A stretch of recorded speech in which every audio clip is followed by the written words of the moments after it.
प्रिय दर्शकों, जैसा कि आज हमने अपने थंबनेल में लिखा है कि आप ये कैसे जानते हैं कि आपकी पुत्र या पुत्री मांगलिक दोष से पीड़ित है, भले उसकी जन्म कुंडली में मांगलिक दोष है, या जैसे ही आपको पता लगता है कि हमारी पुत्र या पुत्री मांगलिक दोष से पीड़ित, आप एकदम से टेंशन में आ जाते हैं, क्योंकि मंगल दोष का इतना बड़ा हवा खड़ा कर दिया गया है समाज में कि अगर वैवाहिक जीवन में जरा सी खटास कहीं से आई तो बस वो दोषारोपण शुरू हो गया मंगल के ऊपर कि वो मांगलिक दोष है, कुंडली ठीक से नहीं मिली, इस वजह से आपस में झगड़ा और झंझट की स्थिति पैदा हो रही है। ये कैसे आपको पता लगता है कि हमारा पुत्र या पुत्री हमारा मांगलिक दोष से पीड़ित है या मांगलिक उसकी जन्म कुंडली में मांगलिक दोष है? मित्रों, सर्वप्रथम तो आपकी जानकारी के लिए ये बता देना चाहते हो, मांगलिक दोष होता ही नहीं है, मांगलिक योग होता है। सूर्य से और केतु तक हमारे 9 ग्रहों में मंगल की स्थिति कुछ विशेष भाव में होती है, तो एक योग बनाते हैं जिसे मांगलिक योग बोलते हैं, लेकिन एक समाज में डर की स्थिति व्याप्त करके उसे मांगलिक दोष बता दिया गया। अब समझ लेते हैं कि अगर मांगलिक एक कुछ विशेष स्थानों में अगर मंगल की स्थिति है तो क्या प्रभाव पड़ता है। दरअसल मंगल ऊर्जा का कारक है, मंगल शक्ति का कारक है, और कुछ विशेष स्थानों में, अभी इसके बारे में हम आते हैं, बताएंगे आपको कि कौन कौन से स्थान हैं। अगर कुछ विशेष स्थानों में ऊर्जा का समावेश अगर ज़्यादा हो जाता है जन्म के समय में, तो ऊर्जा कहीं कहीं नुकसानदायक होती है। उन भावों में अत्यधिक ऊर्जा का होना ये दाम्पत्य जीवन के लिए बहुत ही नुकसानदायक है। कौन कौन से भाव हैं इसके बारे में आप, ये एक लग्न चक्र हमने दे रखा है, आप इस लग्न चक्र को देख ले। देखिए, जन्म कुंडली में 20 चक्र होते हैं, लेकिन प्रायः प्रथम पृष्ठ पर 3 चक्र दिए होते हैं। एक तो लग्न चक्र होता है, दूसरा चंद्र लग्न चक्र होता है, माने चंद्र चार्ट भी इसको बोलते हैं, और तीसरा नवमांश होता है। तो ना हम नवमांश की बात करेंगे, ना हम चंद्र चार्ट की बात करेंगे, चंद्र लग्न की बात करें, हम बात करेंगे लग्न की। लग्न में ये जैसा कि हमारा ये जो चक्र दिया हुआ है, इसमें हमें ये देखना है कि मंगल प्रथम भाव में, चौथे भाव में, 7वें भाव में, 8वें भाव में और 12वें भाव में अगर मंगल हो तो मांगलिक दोष बनता है। हालांकि इसके बारे में पूरी श्रृंखला हम अपने इस वीडियो में बना करके देख चुके हैं। हमने अलग अलग भाव में उपस्थित मंगल की विशेष रूप से चर्चा की है, लेकिन आज प्रायः आज फिर हमसे कहा गया कि इसके बारे में आप फिर से बताएं कि ये हम कैसे जानेंगे। अगर किसी आचार्य को कुंडली ना दिखाएं तो हमें ये कैसे पता लगेगा कि हमारा पुत्र या पुत्री हमारा ये मांगलिक दोष से पीड़ित है। इसकी कुछ विशेष पहचान है, ये भी हम इसके बारे में हम बताएंगे। तो सबसे पहले आप ये जो देखिए कि मंगल अगर आपका प्रथम भाव, चौथे भाव, 7वें, 8वें, 12वें भाव में अगर मंगल हो तो मांगलिक योग बनता है, जिसे मांगलिक दोष कहना प्रारंभ कर दिया। देखिए, आपकी जन्म कुंडली में जहाँ 1 नंबर लिखा है, ये हमने काल पुरुष की कुंडली बनाई है, जहाँ मैंने 1 नंबर लिखा है, उस 1 नंबर पर हो सकता है आपका 3 नंबर हो, किसी का 4 भी हो सकता है, किसी का 5 भी हो सकता है, और हो सकता है कि आपका 12 नंबर भी हो। लेकिन हमें उन अंकों से कोई लेना देना नहीं है। हमें हमारा जो जहाँ 1 नंबर लिखा हुआ है, ये इस 1 नंबर का में को हम प्रथम भाव से मान लेते हैं, वहाँ से हम काउंट करेंगे, पहला, दूसरा, तीसरा और चौथा। पहले स्थान में मंगल, चौथे स्थान में मंगल, 7वें स्थान में मंगल और 12वें स्थान में अगर मंगल है तो मांगलिक योग बनता है। अब मांगलिक योग है तो ये बात आपको पता लग गई और आप एकदम से टेंशन में आ गए कि इसके लिए हमें मांगलिक योग, मतलब एक कैटेगरी एक बन जाती है कि हमें जो वर ढूंढना है वो एक स्पेशल विशेष कैटेगरी में ढूंढना है। ये सबसे बड़ी समस्या पैदा होती है। अब ऐसा हम क्यों करते हैं? अब एक एक भाव में मंगल की उपस्थिति की हम कुछ पहचान बताएंगे, उसका निदान भी हम बताएंगे कि ऐसा क्यों करना चाहिए। देखिए, अगर लग्न में अगर मंगल है तो हम पहले ही बता चुके हैं कि मंगल ऊर्जा का कारक है, मंगल शक्ति का कारक है। अगर लग्न में मंगल है तो एक अहम की स्थिति पैदा हो जाती है, माने एक अंदर से एक अनायास एक अहम पैदा। अगर आपकी पुत्री के अंदर में अगर मंगल लग्न में है तो उसके अंदर एक अहम बन जाता है, वो अपने को कुछ सोचने और समझने की उसके अंदर क्षमता कुछ ज़्यादा ही आ जाती है, जिसे ओवर कॉन्फिडेंस बोलेंगे। और घर परिवार ऐसे नहीं चलता है। घर परिवार में सामने वाले व्यक्ति को भी समझना पड़ता है, उसे भी देखना पड़ता है। अब मंगल की सीधी दृष्टि उसके 7वें स्थान में पड़ रही है। 7वां स्थान किसका स्थान है? 7वां स्थान उसके पत्नी का स्थान है। अगर पुरुष की कुंडली में मंगल अगर लग्न में है तो उसकी दृष्टि 7वें स्थान में पड़ रही। 7वां स्थान उसके पत्नी का स्थान है। और मंगल की 3 दृष्टियां हैं। प्रथम जहां मंगल होता है, दूसरा चौथी दृष्टि, 7वीं दृष्टि और 8वीं दृष्टि, ये 3 दृष्टियां मंगल की होती हैं। तो अगर आपकी पुत्री के लग्न में मंगल है तो वो उसके अंदर विशेष ऊर्जा की स्थिति है, तो आपको लड़का भी वैसा ही देखना चाहिए जो उतनी ही ऊर्जा से संबंधित व्यक्ति हो। तब आप क्या करेंगे?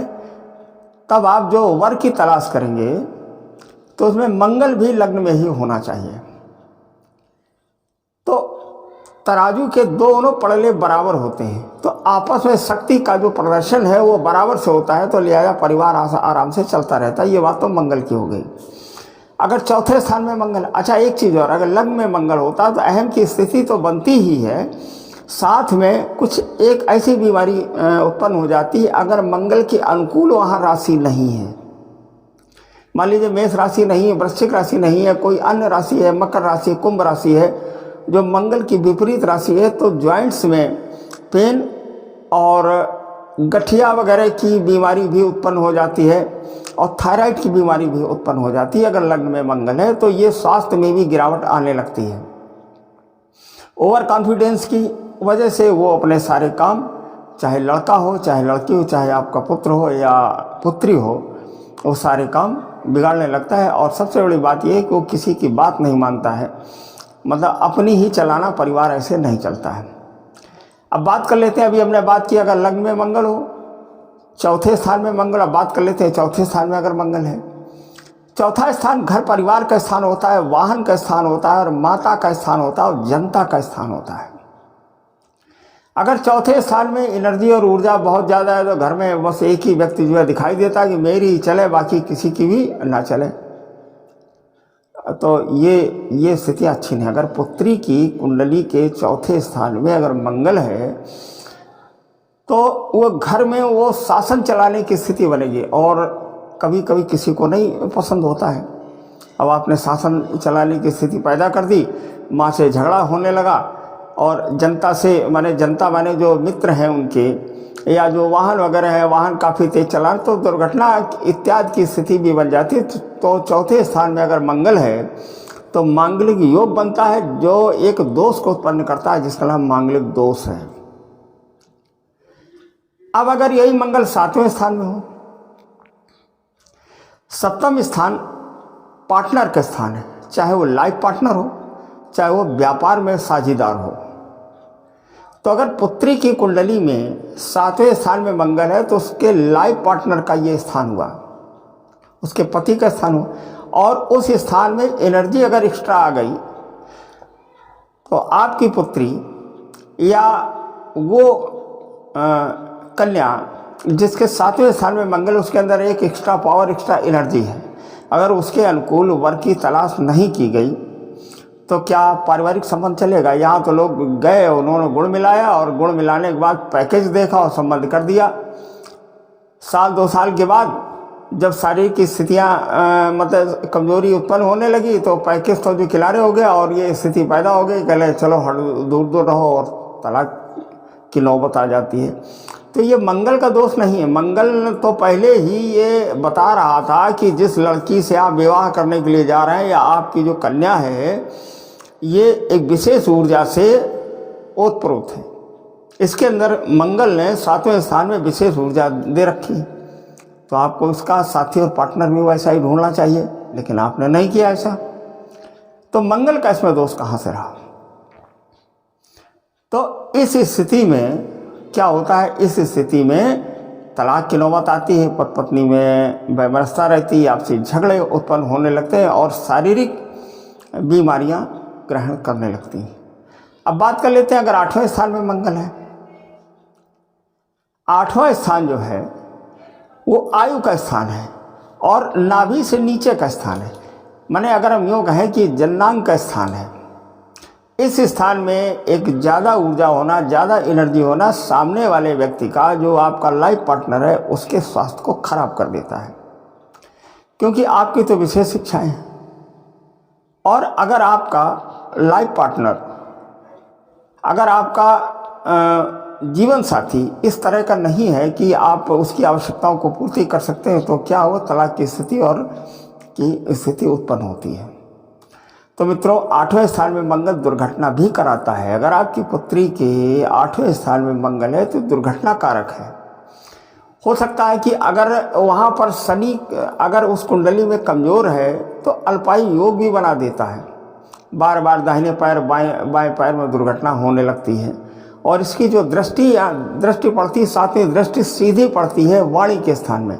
लग्न से जो दूसरा स्थान वाणी का स्थान है, तो 8वें स्थान में मंगल बैठ करके वाणी दोष बना देता है। जिस कन्या को विवाह करके आप घर में लाए, उसके 8वें स्थान में मंगल है, आपने उससे किसी काम के लिए कहा तो उसने 4 बातें आपको सुना दी। अब परिवार में दूरियां उत्पन्न होने लगती हैं वाणी दोष की वजह से।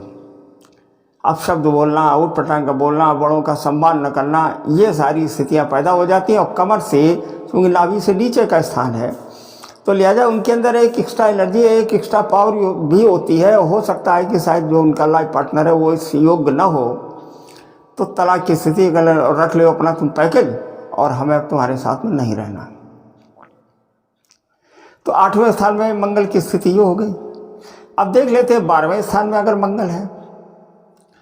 जो 12वां स्थान मंगल है, ये भी मांगलिक योग। अगर 12वें स्थान में मंगल की युति है, माने मंगल का अगर योग है, तो मांगलिक दोष बनाता है।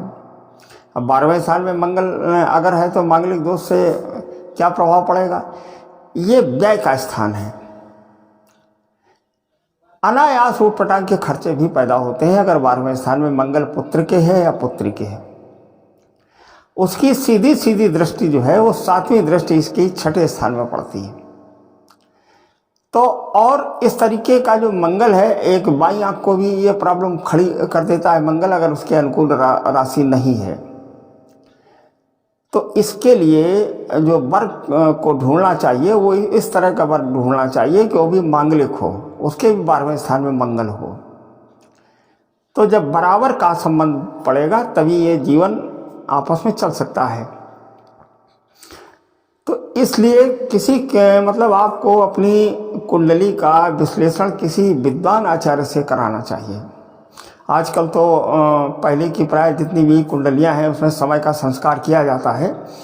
पंचांग कहीं का है, जन्म कहीं हो रहा है। उन्होंने देखा और मंगल अगर 0 डिग्री का मंगल निकल आया, उन्होंने 1, 4, 7, 8 और 12वें स्थान में रख दिया, मांगलिक दोष को बना दिया। सारी जिंदगी सारा टेंशन में जो है उनके घर वाले माने पुत्र और पुत्री के माता पिता जो है परेशान होते हुए घूम रहे हैं कि अरे मेरा पुत्र मेरी पुत्री तो मांगलिक दोष से पीड़ित, अब हम क्या करें। तो इसीलिए कुंडली का सूक्ष्म विश्लेषण और किसी विद्वान आचार्य से जन्मांक को बनाना चाहिए। विद्वान आचार्य के माध्यम से ही कुंडली को दिखाना चाहिए। तो ये तो हमने आपको तो बता दिया कि अगर प्रथम स्थान, चौथे स्थान, 7वें स्थान, 8वें स्थान और 12वें स्थान में अगर मंगल है तो मांगलिक योग बनता है, माने मांगलिक दोष बनता है। अंक आपका लग्न में चाहे कुछ भी लिखा हो, चाहे 1 लिखा हो, चाहे 4 लिखा हो, चाहे 8 लिखा हो, चाहे 12 लिखा हो, चाहे 10 लिखा हो, लग्न से गिनेंगे 1, 2, 3, 4। लग्न में चौथे स्थान में, उसके ठीक नीचे 7वें स्थान में, 8वें स्थान में, 12वें स्थान में अगर मंगल है तो मांगलिक योग बनता है। अब हमें किस तरह का, अगर आपकी पुत्री मांगलिक दोष से पीड़ित है तो हमें किस तरह का वर देखना चाहिए? पहली चीज़ तो हमें इस तरह का तालमेल बिठाना चाहिए कि जब हम जन्म कुंडली का मिलान करते हैं तो गुण हमें देखने चाहिए कि 26 गुण से ऊपर मिलने चाहिए, तो मांगलिक दोष का प्रभाव कम होता है। अगर मांगलिक दोष नहीं मिल रहा है तो गुण ज़्यादा मिलने चाहिए। तो पहला तो उपाय ये जो करना चाहिए कि 26 से ऊपर गुण अगर हैं, ग्रह मैत्री, भकूट इत्यादि सारी चीज़ें अगर मिल रही हैं, अगर 26 गुण मिल रहे हैं तो विवाह कर देना चाहिए। अगर मांगलिक दोष नहीं मिल रहा है तो भी जीवन गिरते पड़ते चल जाता है। और ये मतलब देखना चाहिए कि अगर जिन स्थानों में आपकी पुत्री या पुत्र के मंगल है, अगर उन्हीं स्थानों में कन्या भी अगर मिल जाए या वर मिल जाए तो अति उत्तम है। अगर ना मिले तो 3 ग्रहों की मैं बात कर रहा हूँ, राहु, केतु और शनि। अगर ये 3 ग्रह भी उन स्थानों में मिल जाए, माने अगर कुंडली को बैलेंस करने वाले अगर ये ग्रह मिल जाए, माने जितनी ऊर्जा इनके अंदर है उतनी ऊर्जा अगर विपरीत व्यक्ति के अंदर भी अगर हो जाए, जैसे राहु, केतु, शनि जैसे अगर पापग्रस्त ग्रह भी अगर उन स्थानों में हो जिन स्थानों में मंगल है वर के या कन्या के, तो मांगलिक दोष का परिहार हो जाता है। तो समझ गए। पहली चीज़ तो ये है कि आप ये समझ लीजिए कि अगर इन स्थानों में मंगल है तो मांगलिक दोष बनता है। अब लग्न में मंगल, चौथे स्थान में मंगल, 7वें स्थान में, 8वें, 12वें स्थान में मंगल है, तो हमने एक समीक्षा करके हमने बता दिया कि ये प्रभाव पड़ेगा। अब अगर मंगल है तो हमें विवाह में क्या सावधानी बरतनी चाहिए वो हमने बता दिया। अगर उन स्थानों में मंगल अगर मिल जाए विवाह के लिए, मतलब वर में या कन्या में, तो विवाह कर लें, किसी प्रकार का कोई भी दोष नहीं है। ठीक। अगर मंगल नहीं मिलता है तो राहु, केतु, शनि जैसे अगर पाप ग्रहों का भी प्रभाव अगर उन स्थानों में दिख जाता है तो विवाह कर लेने से मांगलिक दोष का परिहार हो जाता है। और अगर 26 से ऊपर गुण मिल रहे हैं तो भी विवाह कर लेना चाहिए, मांगलिक दोष का परिहार हो जाता है। अच्छा, अब मान लीजिए मांगलिक दोष तो है, अब उपाय में क्या करना चाहिए? अगर आपकी पुत्री के इन 5 स्थानों में, लग्न में, चौथे में, 7वें में, 8वें, 12वें स्थान में अगर 5 स्थान में मंगल है तो कन्या से ये बोलें कि गुरुवार का व्रत करें। गुरुवार का व्रत क्यों करें? गुरुवार का व्रत इसलिए करना चाहिए कि पुत्री के लिए उसके पति का जो कारक है गुरु है, तो एक है साधे सब सद है, माने गुरु की आराधना करें, मांगलिक दोष अपने आप समाप्त हो जाएगा। क्योंकि परिवार को लेकर के पति का जो कारक है, पति को जो का जो प्रतिनिधित्व करने वाला ग्रह है वो गुरु है। गुरु की आराधना है। एक मंत्र मैं जो बता देता हूँ, ओम ग्राम ग्रीम ग्रौम सा गुरुवे नमः, और गुरुवार का व्रत धारण करें।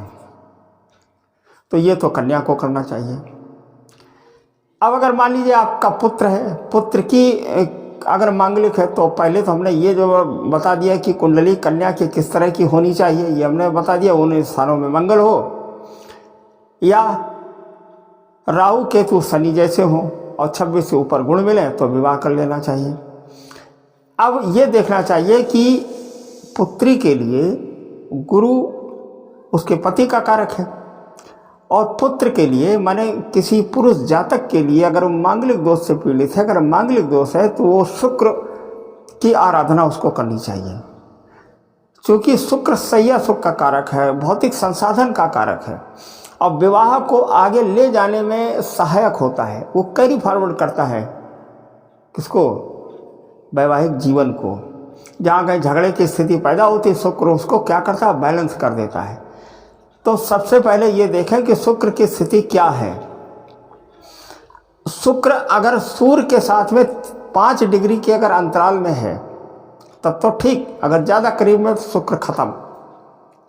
और जब शुक्र खराब है तो एक तो विवाह देर में होगा, और विवाह अगर हो जाएगा तो पत्नी से संबंध, एक तो उधर मांगलिक दोष और उधर शुक्र की स्थिति खराब, करेला नीम पे चढ़ा। तो शुक्र की स्थिति को देखें, किसी योग्य आचार्य से, कुंडली का विद्वान आचार्य से कुंडली का विश्लेषण कराएं, शुक्र की स्थिति को देखें, और शुक्र का उपाय मैं आपको बता रहा हूँ वो करें। सबसे पहले तो घर की महिलाओं का सम्मान करना सीखें। घर के जितने बिजली के उपकरण हैं उनको ठीक कराएं या उनको हटा दें। दूसरी चीज, एक मंत्र ओम द्राम द्रीम द्रौम सा शुक्राय नमः, इस मंत्र का जाप करें। काले वस्त्र ना पहने, चाहे इनर गारमेंट हो चाहे आउट गारमेंट, ना काली पैंट ना काली शर्ट, थोड़ा बहुत रंगों में फर्क होना चाहिए, ये करें। माने शुक्र को मजबूत रखें, ठीक रखें। तो मित्रों, ये ज्योतिष है, इस पर अगर बात करने के लिए कहा जाए तो 2 दिन 4 दिन 6 दिन मतलब था। ये ब्रह्म विद्या है, इसके ऊपर जितना ही बोला जाए उतना ही कम है। तो अभी हमने मांगलिक दोष के बारे में बताया, और इसके बारे में हमने ये भी जो है बता दिया कि अगर ये योग या दोष मिलता है तो क्या क्या हमें उपाय करने चाहिए, कन्या के लिए भी हमने बताया और पुरुष के लिए भी ये बताया कि इस पर शुक्र की स्थिति को देखें और मंगलवार का व्रत करें। शुक्र की स्थिति को देखें, मंत्र ओम द्राम द्रीम द्रौम सा शुक्राय नमः, इसका जाप करें और स्फटिक की माला पहनें और मंगलवार का व्रत करें। मंगलवार का एक मंत्र है ओम क्राम क्रीम क्रोम सह भवाय नमः, इस मंत्र का भी जाप करें। शुक्र का मंत्र डेली करना है और मंगलवार का व्रत अगर चाहे तो उसी दिन 1 माला या 10 माला या 11 माला अगर करना चाहे तो कर लें, इसके लिए अति उत्तम है। जीवन में कभी भी मंगल को दोष देना नहीं, मंगल उतना ही जरूरी है जितना भोजन में नमक की आवश्यकता है। जिनका मंगल कमज़ोर होता है वो व्यक्ति जीवन में कभी कुछ कर नहीं पाते। हमने अपने इस वीडियो के पीछे आप जाएंगे उस पर, अभी हम इस पर आई बटन पर हम दे देंगे तो आप ये देखेंगे कि मंगल कितना आवश्यक है। मंगल के बारे में हमने कितना कुछ बताया है। 4 या 5 एपिसोड वीडियो हमने बनाए हैं केवल मंगल पर ही, मतलब प्रथम भाव में मंगल, चौथे भाव में मंगल, 7वें भाव में मंगल, 8वें और 12वें भाव में मंगल और मांगलिक दोष का परिहार, इन सारी चीज़ों की हमने बात की है।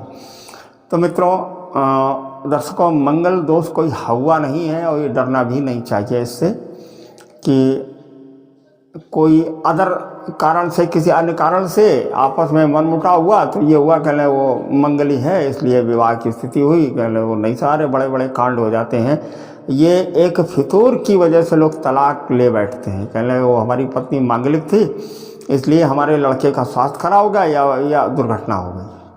अरे लोगों ने यहाँ तक कहना शुरू कर दिया है कि बिटिया अगर मंगली है तो पति खत्म हो जाएगा, अगर पति मंगली है तो पत्नी समाप्त हो। ऐसा नहीं है, ये भ्रांति को हटा दें बिल्कुल। मैं सिरे से खारिज करता हूँ मांगलिक दोष को। मांगलिक योग होता है, ये ज़्यादा एनर्जी है, इसकी कुछ सावधानी आपको बरतनी है। जैसे सूर्य अगर ज़्यादा तेज होता तो हम छाता लगाते हैं या नहीं निकलते हैं। तो जब आपको पता है कि पत्नी का 7वें स्थान में मंगल है या उसके लग्न में मंगल है तो पति को ये चाहिए कि आपस में छाता लगाए। छाता से इन द सेंस हमारा ये है कि कोई ऐसी स्थिति ना बनने दें जिससे विवाद की स्थिति बने। बात को जो समझ गए कि नहीं? तो दर्शकों, केवल हमारा उद्देश्य ये रहता है कि आप लोगों का जो जीवन है ज्योतिष के माध्यम, ज्योतिष एक सहायक है, ये दिशा निर्देश है। तो विद्वान आचार्य से अपनी कुंडली का विश्लेषण कराएं। अगर गार्जियंस हैं जिनका वर और कन्या का विवाह नहीं हो रहा है, अगर मांगलिक हैं तो विद्वान आचार्य से कुंडली का विश्लेषण कराएं और कराने के बाद उसका उपाय करें। हमने ये जो उपाय बताए हैं ये बहुत ही सूक्ष्म है, बहुत ही छोटे उपाय हैं। अगर आप लोग हमसे कुंडली का विश्लेषण कराना चाहते हैं तो नीचे हमारा व्हाट्सएप नंबर है, इस पर आप संपर्क कर सकते हैं। और इसके साथ में हम आपसे विदा लेते हैं। और एक चीज़ की आप प्रतिज्ञा लीजिए कि हमारे चैनल को सब्सक्राइब अवश्य करें ताकि इसका प्रचार प्रसार हो और लोग इसको बहुत माने। धन्यवाद, नमस्कार, प्रेम से बोलो, जय श्री राम।